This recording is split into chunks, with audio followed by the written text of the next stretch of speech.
The Sinister Road Trip. Chapter 1. The journey begins. It was supposed to be the adventure of a lifetime.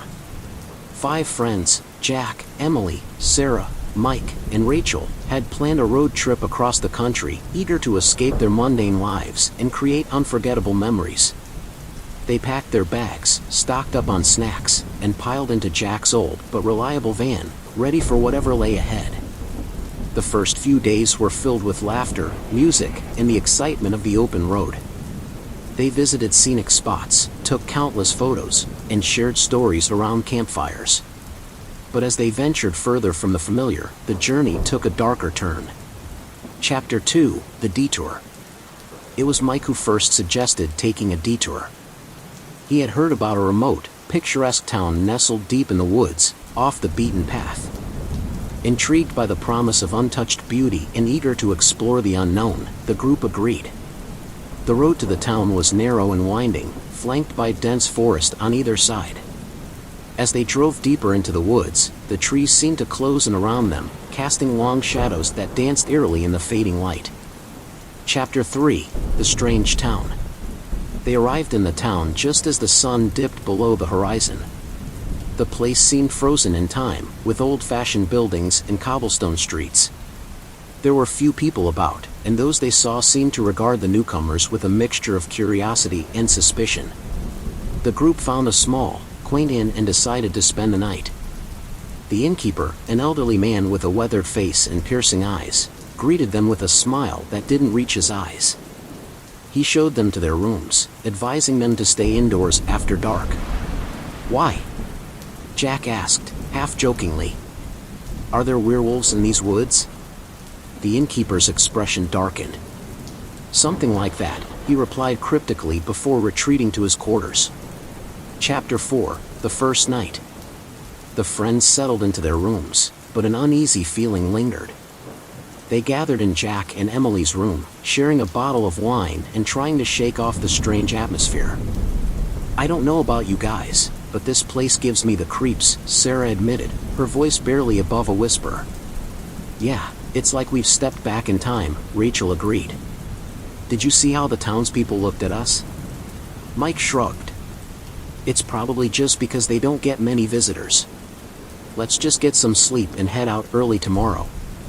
But sleep didn't come easily. Jack tossed and turned, haunted by unsettling dreams of shadowy figures and distant whispers. Emily woke in the middle of the night, convinced she heard footsteps in the hallway outside their room. She shook Jack awake, but by the time he checked, there was no one there. Chapter 5. The Warning. The next morning, the group gathered for breakfast in the inn's dining room. The atmosphere was tense, the events of the previous night still fresh in their minds. The innkeeper approached them, his expression grave. "You should leave today," he advised. "This town is not safe for outsiders." "Why?" Emily asked, her curiosity piqued. "What's going on here?" The innkeeper hesitated before answering. "This town has a dark history. There are things in these woods that should not be disturbed." Before they could press for more information, a loud crash echoed from the kitchen. The innkeeper rushed off, leaving the friends with more questions than answers. Chapter 6. The Decision. Despite the innkeeper's warning, the group decided to explore the town before leaving.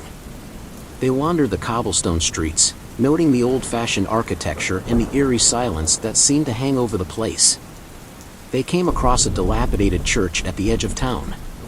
Its doors were locked, but a broken window offered a glimpse inside. Sarah, always the adventurous one, suggested they take a closer look. As they climbed through the window, a sense of foreboding washed over them. The interior of the church was dark and dusty, the air thick with the scent of decay. They found an old altar, covered in strange symbols and what looked like dried blood. "This is seriously messed up," Mike muttered, taking a step back. "We should go," Rachel urged, her voice trembling. But as they turned to leave, they heard a noise, a faint, rhythmic chanting coming from somewhere deep within the church. Chapter 7. The Hidden Chamber. Drawn by morbid curiosity, the friends followed the sound of the chanting. They made their way through the darkened corridors, the sound growing louder with each step. Finally, they found a hidden door behind a tattered tapestry. Jack pushed the door open, revealing a narrow staircase descending into darkness. The chanting was louder now, almost deafening. They descended the stairs, their hearts pounding in their chests. At the bottom, they found a large underground chamber. It was filled with hooded figures, their faces obscured by shadows. The figures were gathered around a stone altar, where a bound and gagged woman lay, her eyes wide with terror. Chapter 8: The Ritual. The friends watched in horror as the hooded figures chanted in a language they couldn't understand. The leader of the group raised a dagger, its blade glinting in the dim light.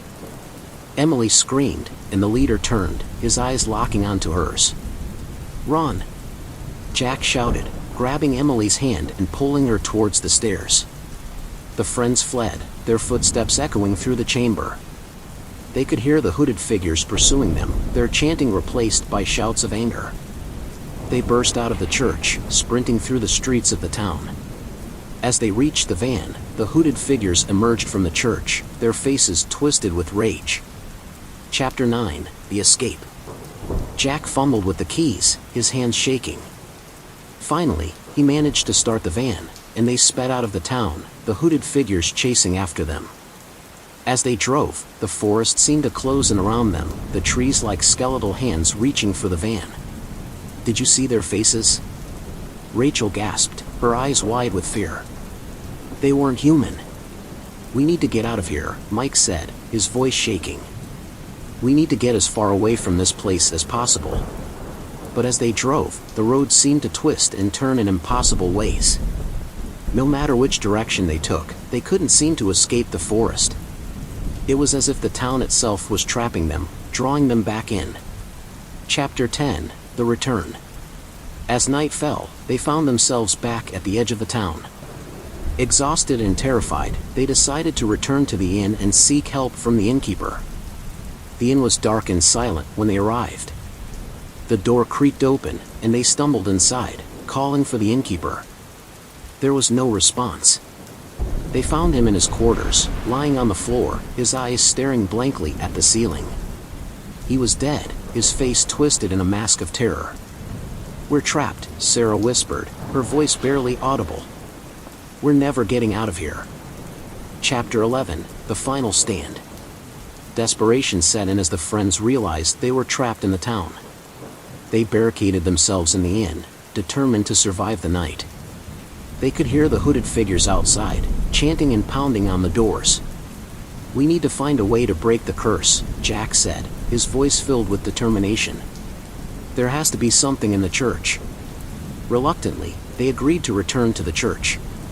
Armed with flashlights and whatever makeshift weapons they could find, they made their way back through the darkened streets.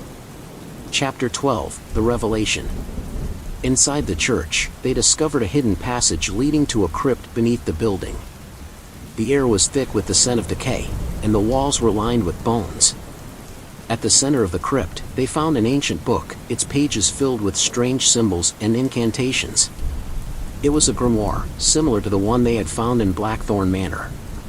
As they read through the book, they realized that the town was built on cursed land. The hooded figures were descendants of the original cult members, and they performed rituals to keep the curse alive, feeding it with the fear and despair of outsiders. Chapter 13: The Sacrifice. The book described a ritual that could break the curse, but it required a great sacrifice. Someone had to offer their life willingly to the entity that haunted the town. "I'll do it," Jack said, his voice steady. "I'll be the sacrifice." The others protested, but Jack was determined. He believed that his sacrifice would save his friends and end the curse once and for all. They prepared for the ritual, drawing the necessary symbols and gathering the required items. Jack stood at the center of the crypt, his heart pounding as he recited the incantation. Chapter 14: The Entity. The air grew cold, and the ground trembled as the entity appeared before them. It was a grotesque, shadowy figure, its eyes burning with malevolence. "You dare challenge me?" it hissed, its voice echoing through the crypt. Jack stood his ground, his voice unwavering. "I offer my life to break the curse." The entity lunged at Jack, enveloping him in darkness. The others watched in horror as Jack's body convulsed, his eyes rolling back in his head. But as Jack's sacrifice was completed, the entity began to dissolve, its form breaking apart into wisps of smoke. The crypt grew silent, and the oppressive atmosphere lifted. Chapter 15, The Aftermath. Jack's sacrifice had worked. The curse was broken, and the town was free. The hooded figures vanished, their hold on the town finally broken. The friends gathered around Jack's lifeless body, their hearts heavy with grief but filled with gratitude for his bravery. They knew that his sacrifice had been necessary to save them all. They returned to the inn, where they found the townspeople emerging from their homes, their faces filled with relief and hope. The town was finally free from the darkness that had plagued it for centuries. Chapter 16, Moving Forward. In the weeks that followed, the friends worked together to honor Jack's memory. They renovated the town, turning it into a place filled with light and hope.